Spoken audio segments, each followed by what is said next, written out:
व्रत त्योहार कथा। Subscribe this channel, press the bell icon. आइए आज सुनते हैं गुरु प्रदोष व्रत की कथा। तो बोलिए प्रेम से भगवान भोलेनाथ की जय, माता पार्वती की जय। एक समय की बात है कि एक बार इंद्र और वृत्रासुर की सेना में घनघोर युद्ध हुआ। देवताओं ने दैत्य सेना को पराजित कर नष्ट भ्रष्ट कर डाला। यह देखकर वृत्रासुर अत्यंत क्रोधित हो गया और स्वयं युद्ध के लिए तैयार हुआ। आसुरी माया से उसने विकराल रूप धारण कर लिया। सभी देवता भयभीत हो गए और गुरुदेव बृहस्पति की शरण में सब पहुँचे। बृहस्पति महाराज बोले, पहले मैं तुम्हें वृत्रासुर का वास्तविक परिचय दे दूं। वृत्रासुर बड़ा ही तपस्वी और कर्मनिष्ठ है। उसने गंधमादन पर्वत पर घोर तपस्या कर भगवान भोलेनाथ जी को प्रसन्न किया था। पूर्व समय में वह चित्ररथ नाम का राजा था। एक बार वह अपने विमान से कैलाश पर्वत चला गया। वहां भगवान भोलेनाथ जी के वाम अंग में माता पार्वती को विराजमान देखकर उपहास पूर्वक बोला कि हे प्रभु, मोह माया में फंसे होने के कारण हम स्त्रियों के वशीभूत रहते हैं, किंतु देवलोक में भी ऐसा दृष्टिगोचर नहीं हुआ कि स्त्री आलिंगनबद्ध हो सभा में बैठे। चित्ररथ के यह वचन सुनकर सर्वव्यापी भगवान भोलेनाथ हंसकर बोले कि हे राजा, मेरा व्यवहारिक दृष्टिकोण पृथक है। मैंने मृत्युदाता कालकूट महाविष का पान किया है, फिर भी तुम साधारण जन की भांति मेरा उपहास उड़ाते हो। माता पार्वती जी क्रोधित होकर चित्ररथ से संबोधित हुई और चित्ररथ को बोली कि अरे दुष्ट, तूने सर्वव्यापी महेश्वर के साथ ही मेरा भी उपहास उड़ाया है। अतएव मैं तुझे शिक्षा दूंगी कि फिर तू ऐसे संतों के उपहास का दुस्साहस कभी नहीं कर पाएगा। हे चित्ररथ, मैं तुझे श्राप देती हूँ कि तू अब दैत्य का रूप धारण कर विमान से नीचे गिर जा। इस प्रकार माता पार्वती भवानी के अभिशाप से चित्ररथ राक्षस योनि को प्राप्त हो गया और त्वष्टा नामक ऋषि के श्रेष्ठ तप से उत्पन्न हो वृत्रासुर बना।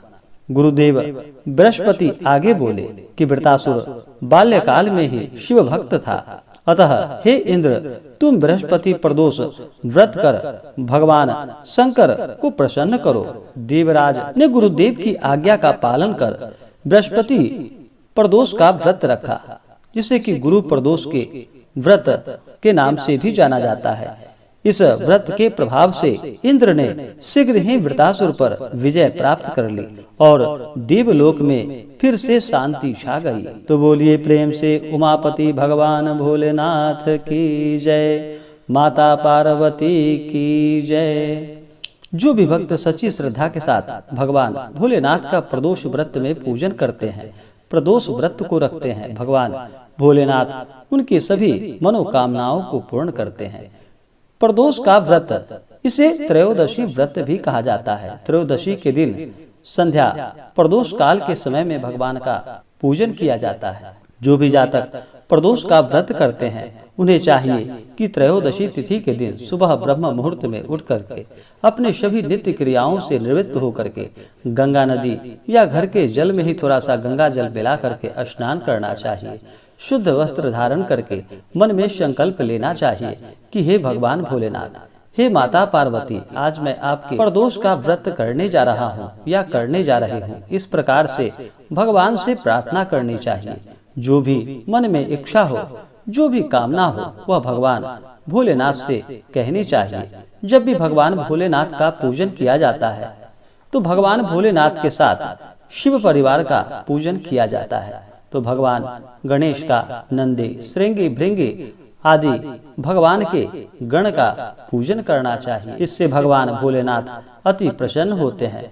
प्रदोष व्रत के दिन इस दिन अन्न ग्रहण नहीं किया जाता। इस दिन उपवास रह करके भगवान का प्रदोष काल से कुछ पूर्व ही स्नान करके सफेद वस्त्र इस दिन धारण करके भगवान का प्रदोष काल के समय में पूजन करना चाहिए।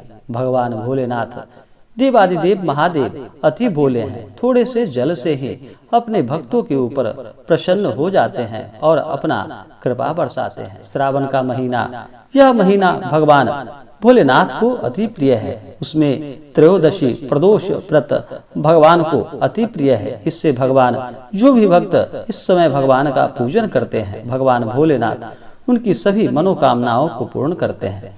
भगवान को इस दिन एक अच्छा सा जगह ले, उस जगह को अच्छे से पवित्र करके एक चौकी लगाए, वहाँ मंडप बनाए, उस मंडप को 5 रंगों से सजाए और भगवान का मंदिर में कर रहे हो तो मंदिर में, नहीं तो घर पे ही विधि विधान के साथ पंचोपचार या षोडशोपचार पूजन विधि के द्वारा भगवान का पूजन करे। इस दिन पूजन के लिए कुशा के आसन का प्रयोग करना चाहिए, सफेद वस्त्र धारण करना चाहिए। भगवान को सबसे पहले भोलेनाथ को जल से उनका अभिषेक करे। भगवान भोलेनाथ को पंचामृत चढ़ाएं, शुद्ध गंगा जल भगवान को चढ़ाएं। उसके बाद भगवान को वस्त्र यज्ञोपवीत भगवान भोलेनाथ को अर्पित करे। उसके बाद अक्षत, चंदन, पुष्पों की माला भगवान को अर्पित करे। भगवान भोलेनाथ को बिल्वपत्र अति प्रिय है। बिल्वपत्र 3 पत्तों वाला हो तो वह उससे भगवान अति प्रसन्न होते हैं। 3 पत्ते वाला ही भगवान भोलेनाथ को बिल्वपत्र अर्पित किया जाता है।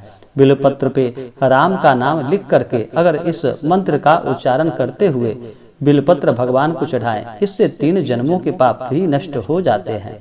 मंत्र ओम त्रिदलम त्रिगुणाकारम त्रिनेत्रम च त्रिधायुधम त्रिजन्म पाप संहारम बिल्वपत्रम शिवार्पणम। इस प्रकार मंत्र का उच्चारण करते हुए अगर यह मंत्र बोलना संभव ना हो तो ओम नमः शिवाय इस मंत्र का जप करे। स्त्रियां नमः शिवाय इस मंत्र का जप करके भगवान भोलेनाथ को बिल्वपत्र अर्पित करे। इसके बाद भगवान को भांग, धतूरा, शमी पत्र आदि भगवान भोलेनाथ को चढ़ाएं। उसके बाद धूप और दीप दिखाएं। अनेक प्रकार का नैवेद्य अपने सामर्थ्य और शक्ति के अनुसार भगवान को अर्पित करें। फिर द्रव्य और दक्षिणा चढ़ाएं। पुंगी फल, तांबूल भगवान को अर्पित करें। इसके बाद इसी प्रकार से माता पार्वती का पूजन करें। किसी भी व्रत में सबसे पहले भगवान गणेश का पूजन किया जाता है, तो सबसे पहले भगवान गणेश का ही पूजन करें। उसके बाद भगवान के गणों का पूजन करें, फिर पार्वती माता का, फिर भगवान भोलेनाथ का। इसी प्रकार से भगवान का पूजन करते हुए, भगवान का नाम जप करते हुए धर्म कर्म का कार्य करना चाहिए। प्रदोष व्रत के दिन, इस दिन किसी के ऊपर क्रोध नहीं करना चाहिए। अपने मन में ईर्ष्या या द्वेष का भाव किसी के प्रति अपने मन में नहीं लानी चाहिए। इस दिन अपने से बड़ों का सदा ही आदर और सम्मान करना चाहिए। महिलाओं का सदा ही आदर और सम्मान करना चाहिए। जहाँ पर महिलाओं का सम्मान होता है वहाँ माता स्त्री लक्ष्मी का वास होता है। तो महिलाओं का सदा ही सम्मान करे, गरीबों को भोजन कराए, ब्राह्मणों को भोजन कराए, ब्राह्मणों को दान और दक्षिणा दे। इससे अनंत गुना पुण्य फलों की प्राप्ति होती है।